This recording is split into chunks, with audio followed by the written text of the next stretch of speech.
Hello and welcome back to Gospel First. Today our scripture focus will be on Matthew chapter 26, verses 36 to 46, and Mark chapter 14, verses 32 to 36, where we'll learn about what took place in the Garden of Gethsemane.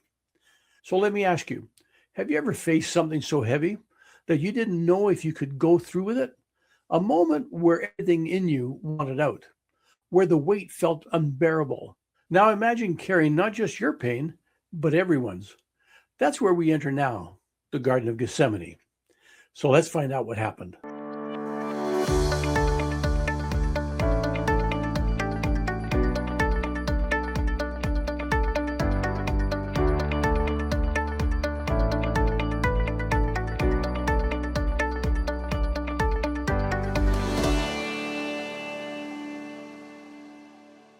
In Matthew chapter 26, verse 36, it's about the garden.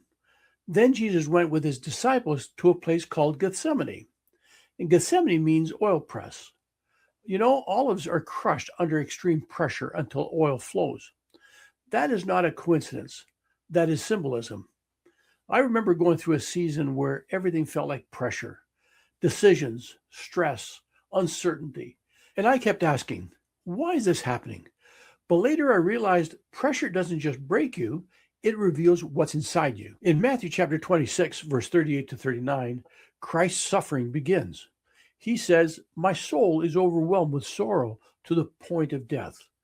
My Father, if it is possible, may this cup be taken from me." This is the first time that we see Jesus this distressed.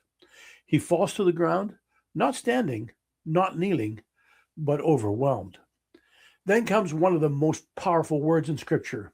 In verse 39, "Yet not as I will, but as you will." In Mark's account, in Mark chapter 14, verse 36, it says, "Abba, Father, take this cup from me, yet not what I will, but what you will." Now there's a time I prayed for something to change. I wanted relief, a different outcome, but the answer didn't come the way I expected. And I had to decide, do I trust God even when the answer is no?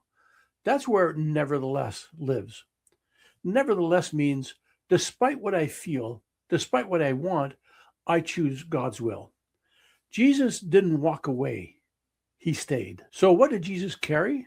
From this text, the suffering included sin, pain, sorrow, guilt, loneliness, physical and emotional agony. And more than that, he experienced what we never have to fully experience. Think of this. Every pain that you felt, he has already carried it. Every struggle, he understands it completely. Not generally, but specifically.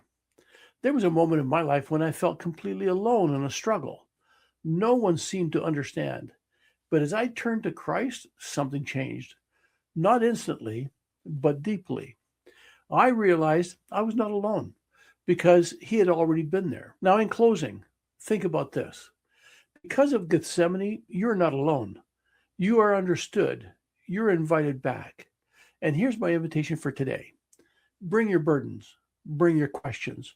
Bring your imperfect heart, because Jesus drank the bitter cup so that you could receive the cup of mercy. And that is a truth worth remembering for the rest of your life. Well, that's it for another day.